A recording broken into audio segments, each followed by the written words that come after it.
So it has to do with a belief, and the belief is not just like it's not just a one-line thought. It creates a perspective. So it's a mental construct, and so you could reflect on it as someone, and so no one is addressing the someone, right? So if there wasn't a sense that there is a someone, the pointing of there's no one wouldn't make sense. It would actually be unnecessary. But so then what is this someone? It has to do with, you said, you're experiencing.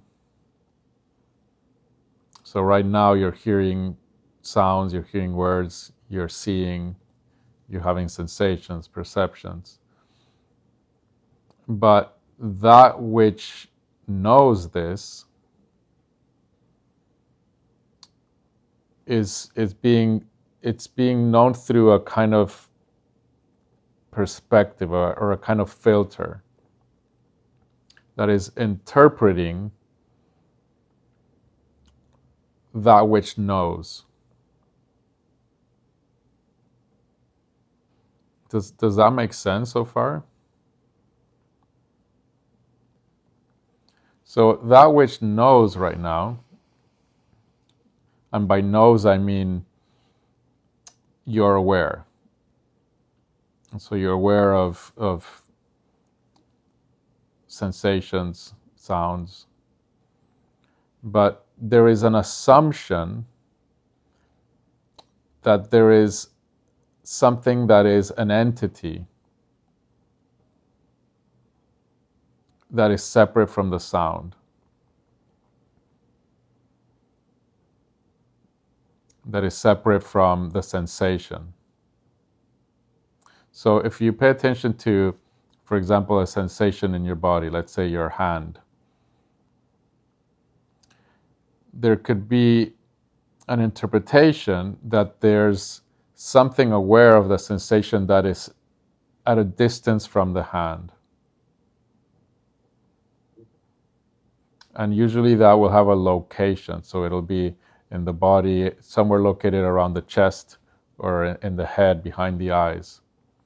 And so the sensation of the hand, as you experience it, there will be a kind of perspective of there's a location that is knowing the experience of the hand, and the hand is separate from the knower of the hand. And you could find this in your experience now, and it might be a little blurry. It might be not that clear, but it's actually a thought construct. And so the sensation of the hand is appearing, and this is where you could say it is known by no one. But you could, to be more precise, it is known not by that which you assume to be that location that knows it.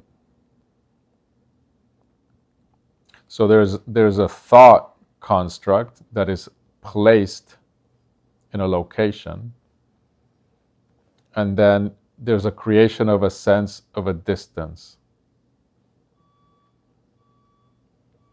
And then that becomes the I that knows, that is someone that knows the hand, that knows the sound, that knows the computer, that knows. But that which is that position that is knowing, that's what is described as the someone. That is a thought, that's not you.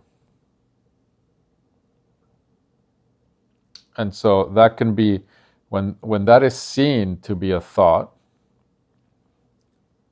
there's several things that can happen. One of them is the recognition that there is no one. But it can be expressed in many ways, and that's one way to express it, and it might not be the right way for you. And so it's addressing the sense that I am that someone. But if you keep looking at that which is the knower of the sensation of the hand, you will notice that it's an image.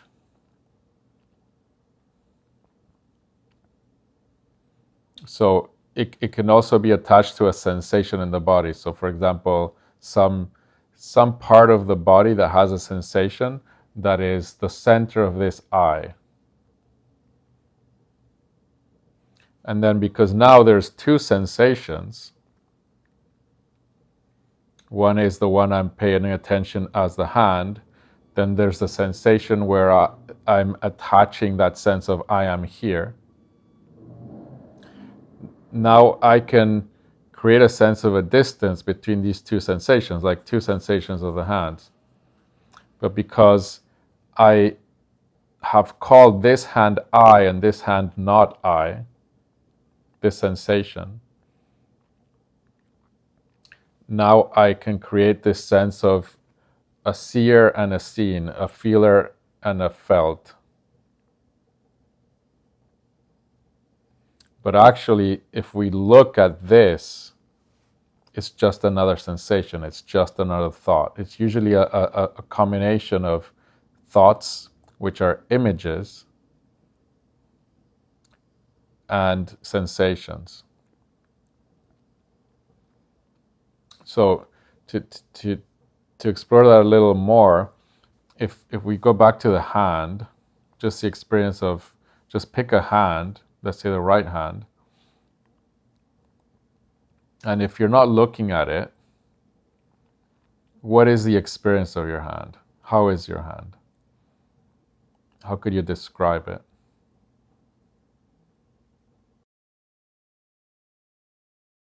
Everything you know about your hand through the direct experience without looking at it. So yes, it would be sensation. But tell me your hand. Describe your hand to me.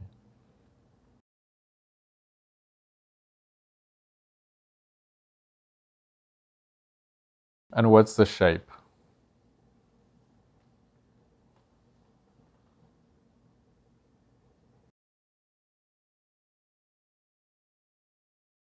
Yeah.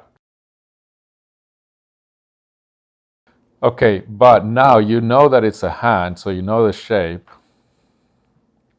So if you include the thought of the hand, then there's two things. There's the blob of the sensation, tingly, cold, etc. And then there's the image of it. And that image is going to be, in a sense, overlaid onto those sensations. Do you recognize that?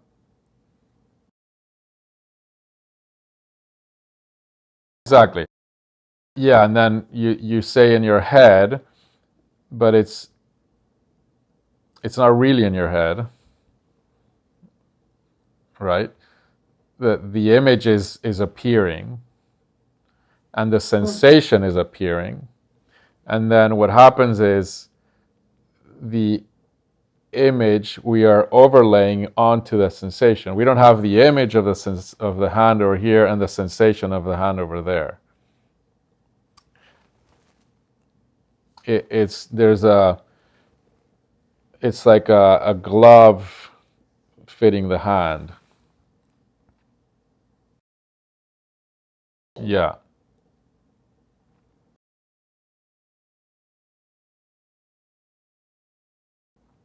And that's something that the brain does, the mind does. It's called proprioception. It's a mechanism, biological mechanism, to align our image of the body with the actual sensation of the body.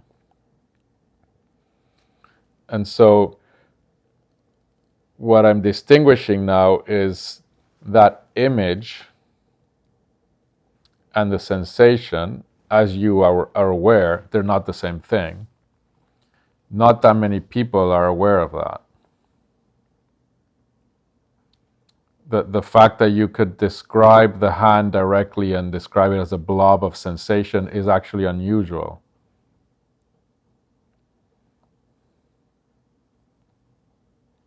And so that shows that there's quite a bit of awareness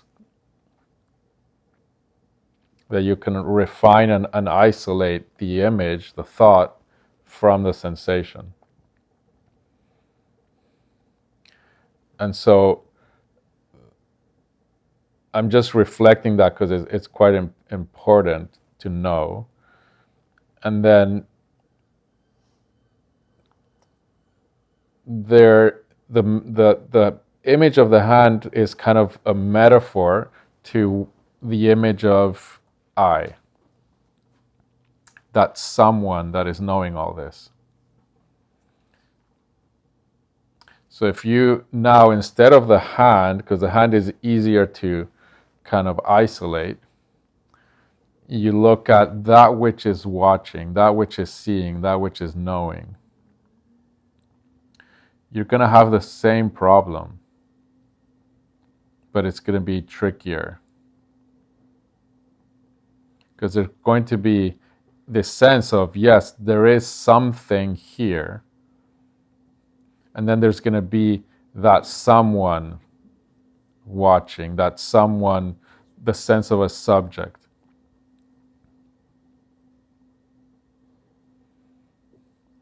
But that sense of a subject and that someone is like the image, the image of the hand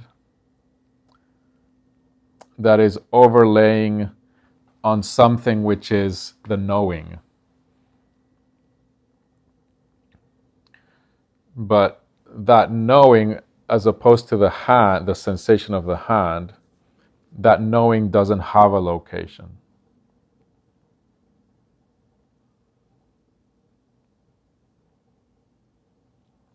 The seeing doesn't have a location nor a direction.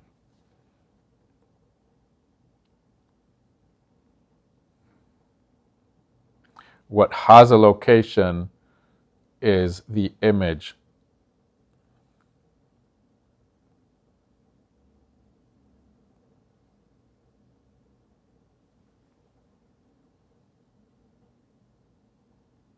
And you can pay attention to that and start recognizing the image, I, where it is, what it looks like. It could be, at times it could be, as I mentioned, related to a sensation in the body, in the chest, the breathing, something behind the eyes, a certain contraction in the body that gets referred to as I. There's like an anchoring in the sensation. But it's not like the hand, where there is a sensation of a blob and then the image of a hand. There is the anchoring of a whole idea of what I am onto a location in the body.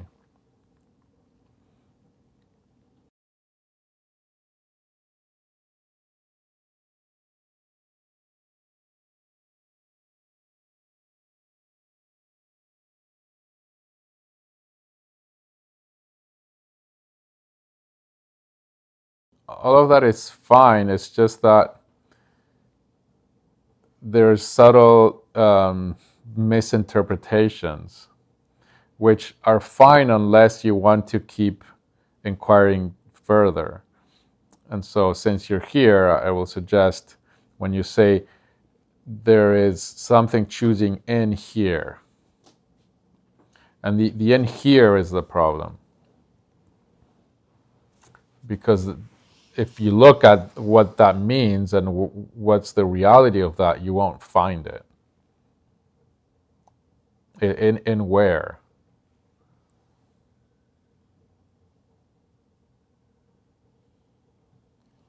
Because if you say in here, everything you are knowing, you would have to refer to as in here. There's nothing that's not in here. And so the whole point of in here makes no sense. If everything is in here, what is this here that it's in?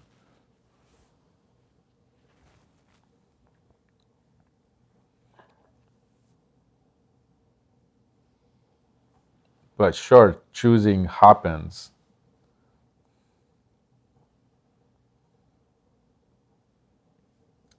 And it's totally fine to say I am choosing. The problem is the misunderstanding about what the I is.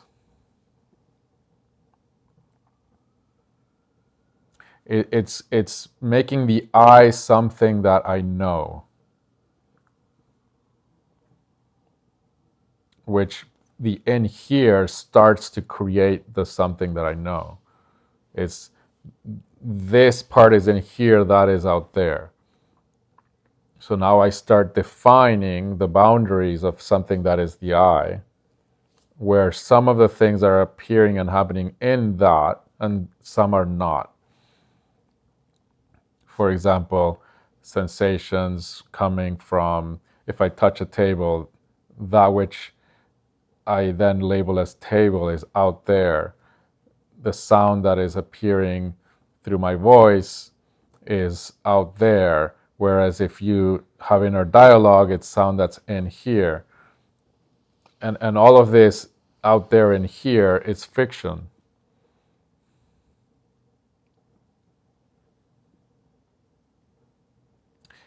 Find the boundary of the in here and the out there. Where does it end and begin? It's all in here.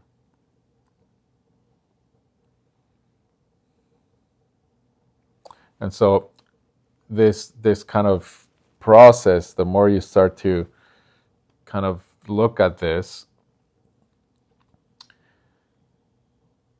I'm referring to your question, you will come to something you might express, you might express, others have expressed as there is no one.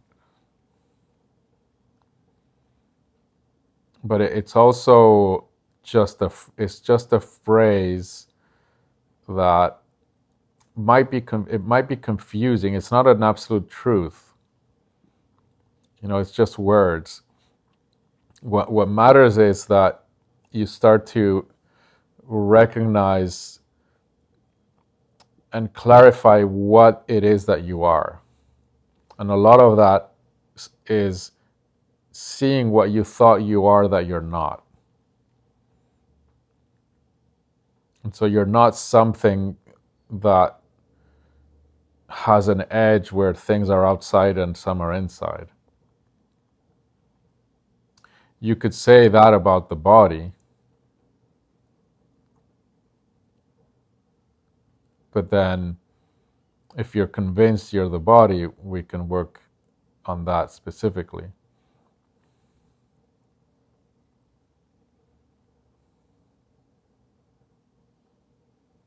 And then the choice is, you could say, yes, I am choosing, but look at how the choosing happens. And you don't have to throw out the choosing, the reality of choice. Choice does happen. And you can say, I choose, but the issue is, what's the nature of I?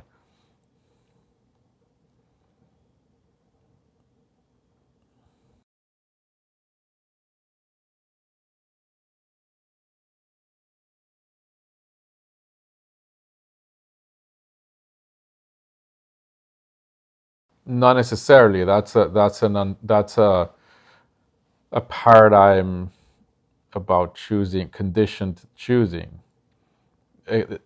What if a choice comes out of nowhere, unrelated to the past, unconditioned? Why is that not possible? But where does it come from? If it comes in that way. Yes, some choice comes from conditioned mechanisms.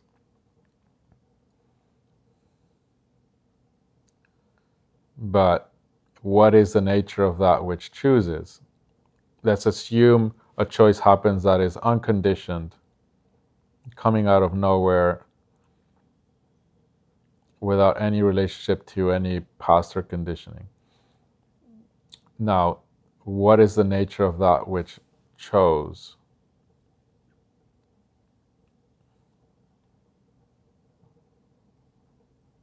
Is it a body? Is it a mind? Is it a thought process? Or does it start to look like, I don't know, what the hell? It's very mysterious. The choice is known. Does it have a location where it happened, an origin, an entity where it came from? Not really. We then attach the entity that we have constructed to the choosing and say, I am this, and this is what I was choosing. You can then say, well, that which I am is conditioned, and so I can't choose, so therefore everything is deterministic, I have no free will, etc., etc. More belief systems.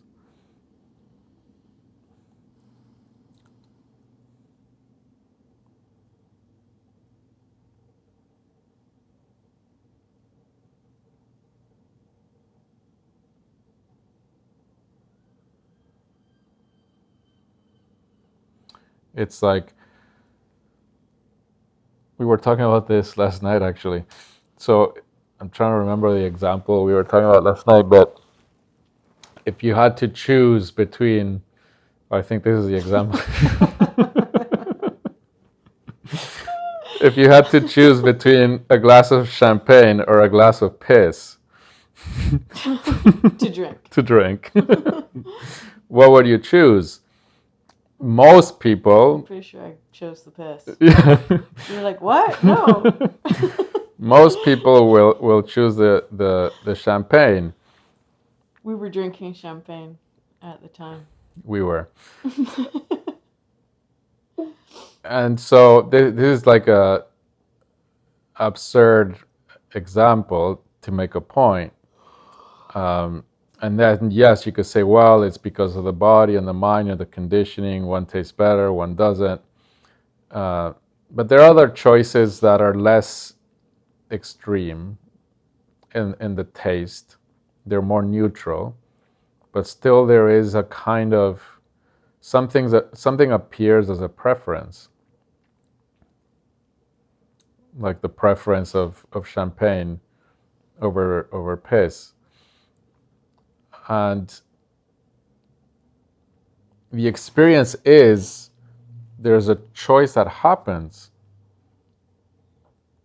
but it also, if you look at it, it is appearing. It's inevitable.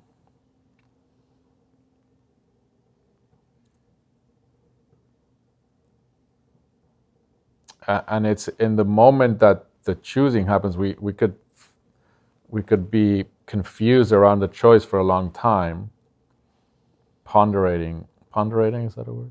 No. Ponderando. Pondering.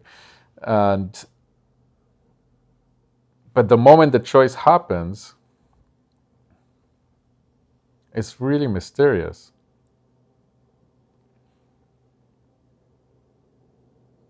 And the whole point of what I'm making is that the moment you start knowing,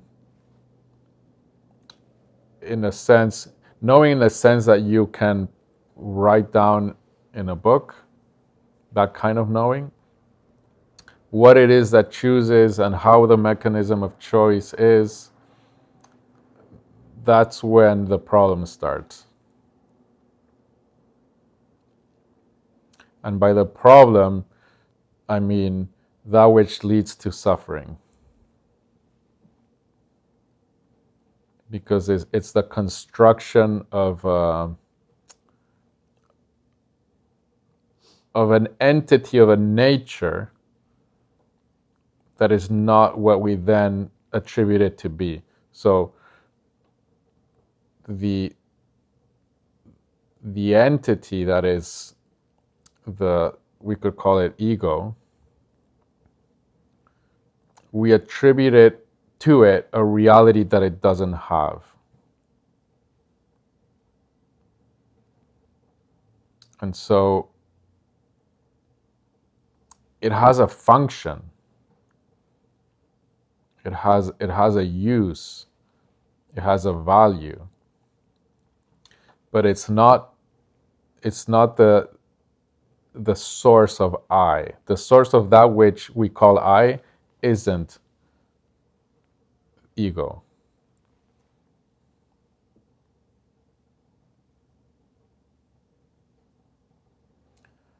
And so I'm trying to, maybe I'm a little confusing with words, but I'm trying to be careful and precise, because to not then think ego doesn't exist, it's not real, and therefore it has to be get rid of, or it's like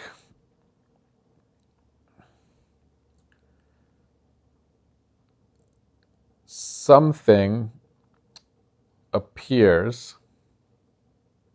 and what's the reality of it? So for example, an example I use a lot is a unicorn. Would you say a unicorn is real?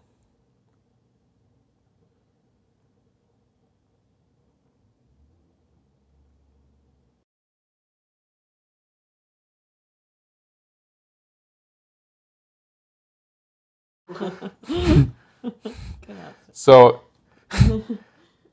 do we all know what we're referring to if we understand enough language and speaking English? We all know what I'm referring to. So there's an intersubjective agreement about what a unicorn is, and we could probably all draw one to some degree. And so there's a certain reality to the unicorn. It's real as an imaginary animal.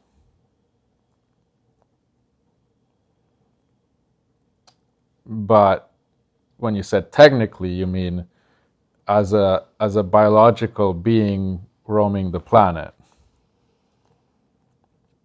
But that's just one condition, right? Is it real as a biological being roaming the planet? No, probably not. We can never be sure. We can't be sure. We have to really like search for it.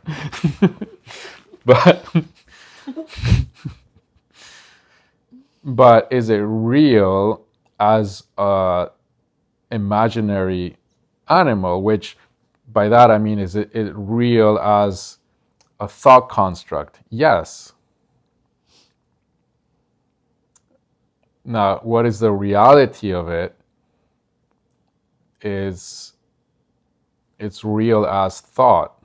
But it's also intersubjective thought, right? And and it's because it's, as I mentioned, it's intersubjective. It's not just my own private creation.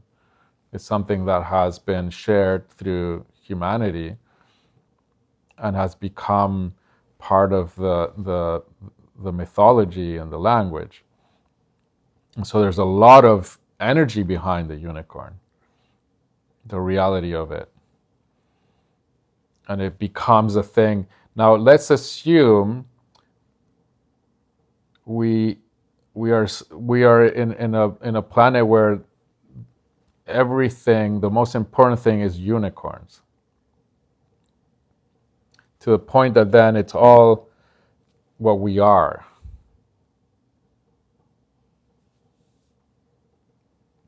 And then we are learning, and we are taught from very, very young that's what we are. And then there's no doubt, because we're all agreeing to that.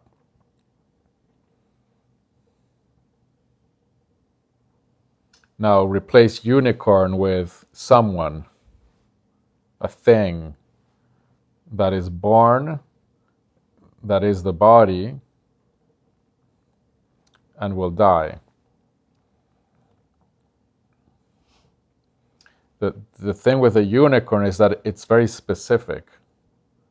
It's like a horse with a horn. Now, that which we are really isn't a body that is born and dies.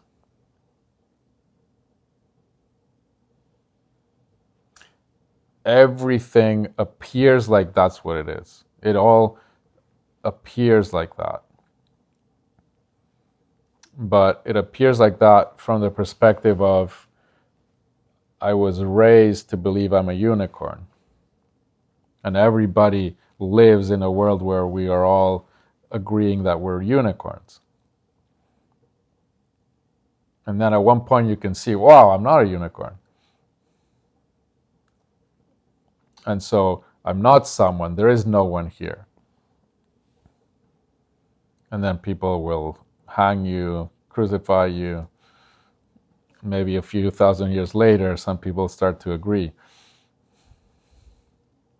But what happens when you see that, there's a big transformation, but it's a really subtle change. And it's not, oh, I'm not a unicorn, I'm a zebra. It's, oh, I'm not someone, I'm not a person, I am.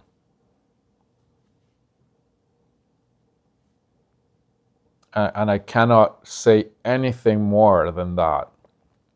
Anything to qualify that which I am is too much. But there is a certainty in I am. And then there's a certainty in that I am cannot be qualified.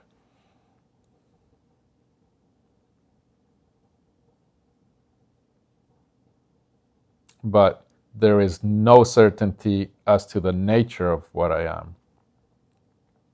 It's just mystery, it's I am.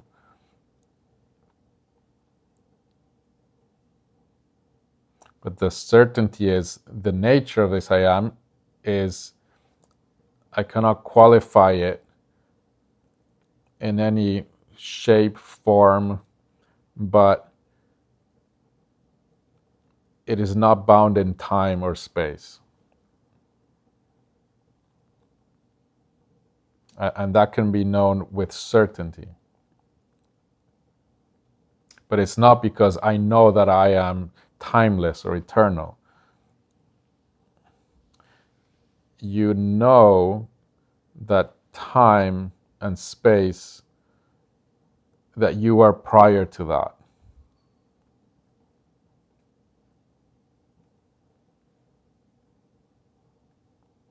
And all of this, people teaching it, speaking it in different ways, different languages and different types of ways of speaking, can be very confusing, because the point of speaking it is to see if it can point so that somebody recognize it on their own, rather than you adopt a belief system around what that is, which is often very problematic. Sometimes it's helpful as a way to move out of something, but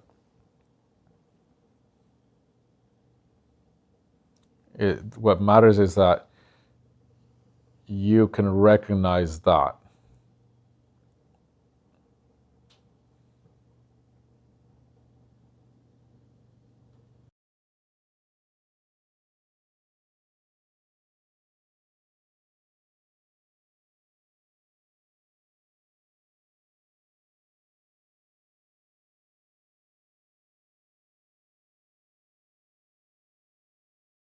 Yeah, you don't have to do any merging, because what happens is, look for, there's certain aspects, like let's say 3 or 4 aspects of the illusion of the knowing of what we are. The I am a thing. So that is the illusion. I am a thing is the illusion. What the thing is something that's limited, that has a boundary with things outside, things inside. And so look for the boundary. So there's a sense of location. And so you don't need to, any practice on merging is going to be kind of going the wrong way. By looking at the suggestion that the sense of a boundary and a location is an illusion, by looking at the illusion and seeing through it, the reality will be recognized, which is there is no separation. But there's no separation right now. You're in unity right now.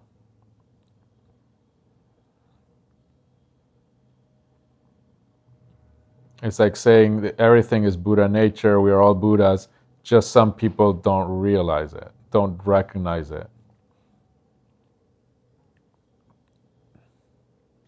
There is the belief that you are not in unity. Yeah. Bye.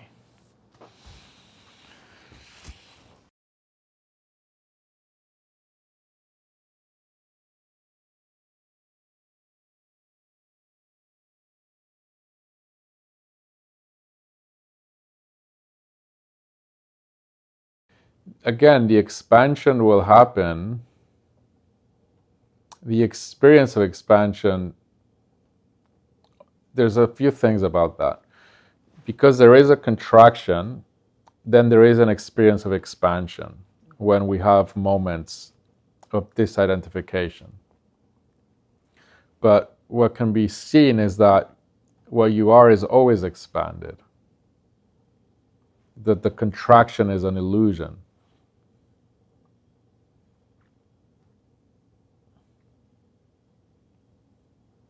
If we believe we are a hand and then the hand is doing this, I'm going to feel like contracted, uncomfortable. Then when I manage to do this, I feel good, I feel expanded, and then I do that again, I feel contracted.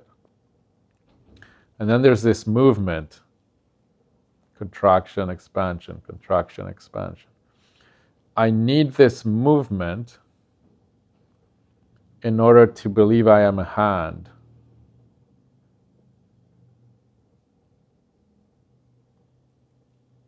Because if the hand remains still, after a while there will be no sensation. And then that which I am will disappear. But it's actually what I thought I was will be seen as I'm not that. But that which expands and contracts isn't what you are. You cannot, what you truly are cannot expand.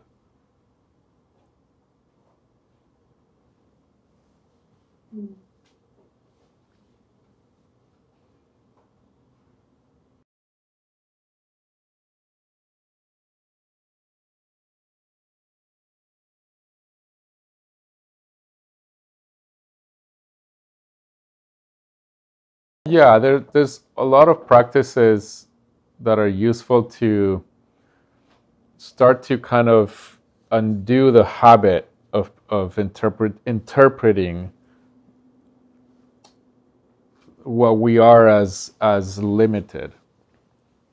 So for example, when you go for a walk, you can see, am I walking towards something or is something moving towards me? Am I still and the world is moving, what's ahead of me is moving towards me? And you can play with that. And it depends on the person and the preference, and if one has more of a rational scientific mind or not, which of these practices are more useful. But for example, there are certain kind of core beliefs that we're very attached to, even if they're causing suffering. And so these core beliefs are what I will hold on to no matter what, even if the consequence is suffering. And those are important to look at.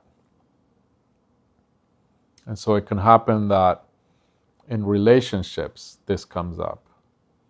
It can happen that in there's consequences of this in the way we function, in the work we do, and how we create disharmony and certain kind of chaos and struggle in our life. And so all of that also is a way in which to look at and approach things. But walking towards something and the experience that that's outside of me, it's out there. How are you perceiving it if it's outside of you? You have to, the only way that is true is if you define yourself to be this body. If you define that what you are completely ends at the surface of the skin.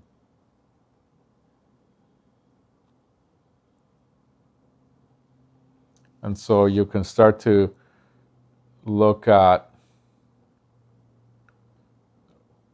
what appears first.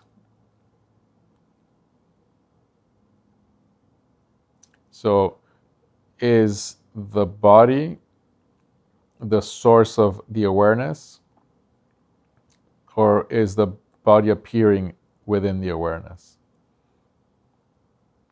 And these can become really philosophical questions, but they can be very powerful. Where you can have an experience, direct experience, where the body is gone, the world is gone, perception, sensation, sound, sight, all of it is gone, and you are still here.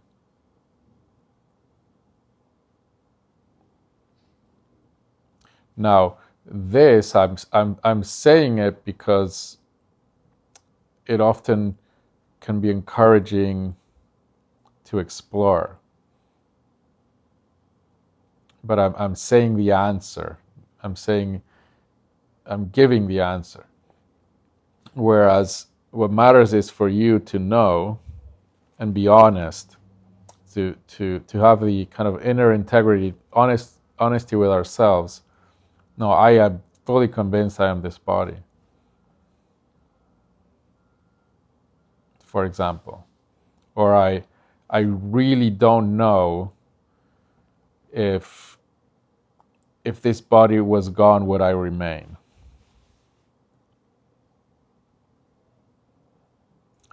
And so we can ask those questions.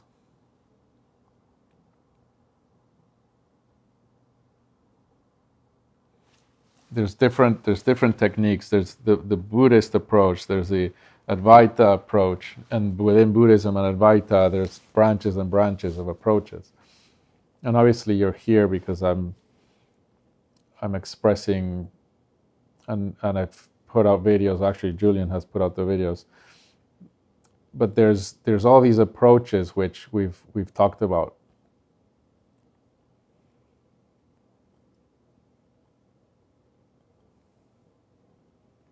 And I'm saying this because there's just a lot that can be done. And follow that which gives you the most curiosity. What feels most playfully attractive and not like an effort. It has to be like you're really curious to know. You know? And then that way you can ignore approaches that seem like just don't resonate. And it could be an approach that is a path of fully felt, just the experience of beauty and love where I feel like I merge with everything. Or it could be a more rational, philosophical approach.